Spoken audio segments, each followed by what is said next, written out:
Today we have a very special Sarah sharing an incredible story, one of survival, betrayal, and uncovering the truth.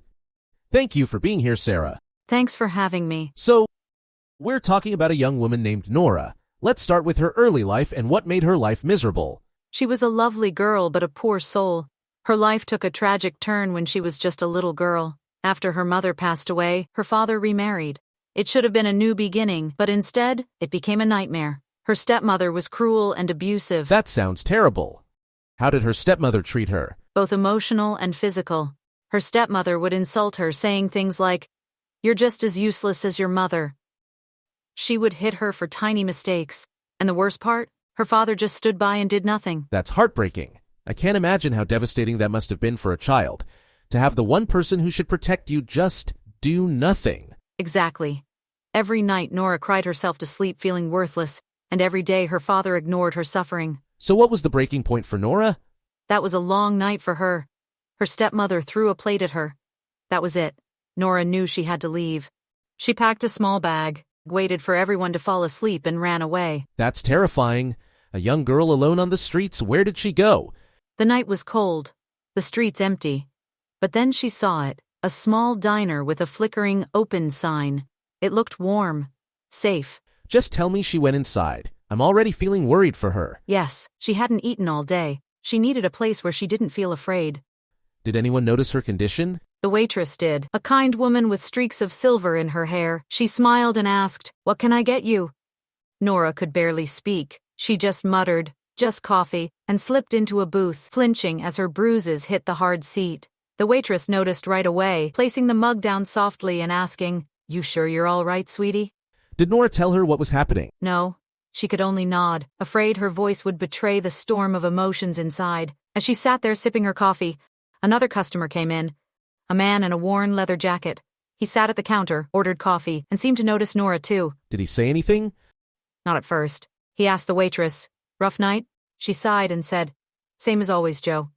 Then Joe turned to Nora and asked, "You okay back there?" She barely whispered, "I'm fine." But the way Joe and the waitress exchanged looks, it was clear they didn't believe her. So what happened next?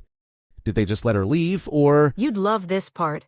The waitress came back and said, "If you need a job, we've got one. Washing dishes, nothing fancy. And there's a room upstairs if you need it." Wow, that's incredibly kind. Did Nora accept? Yes, she did. For the first time in years, she felt hope. As days turned into weeks, the diner became her safe place. Joe and the waitress, Martha, became like family. It sounds like things were finally getting better. They were until a mysterious man entered the diner one day. Mysterious how? He was tall, with intense eyes that seemed to be searching for something.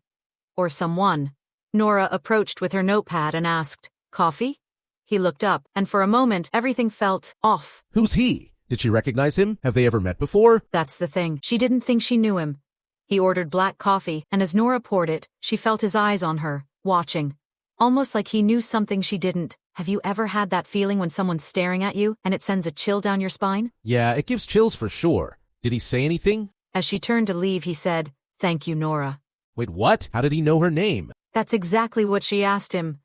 "How do you know my name?" A small smile played on his lips, and he pointed to her uniform. "Your name tag," he said. Oh, so it wasn't mysterious after all. Nora felt relieved, but something about this man still made her uneasy. He became a regular, always sitting in the same booth, always watching her just a little too closely. That's creepy. Did he ever reveal why he was so interested in her? One day, as she was wiping down his table, he entered, approached her, leaned in and whispered, "Nora, I need to talk to you.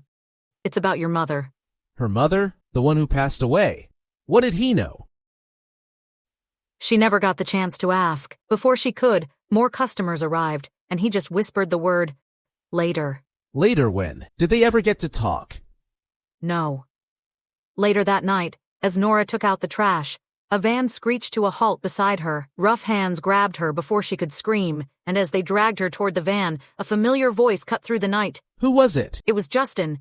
He shouted, "Let her go!" and ran towards them, eyes blazing with fury. He fought them off, but there were too many.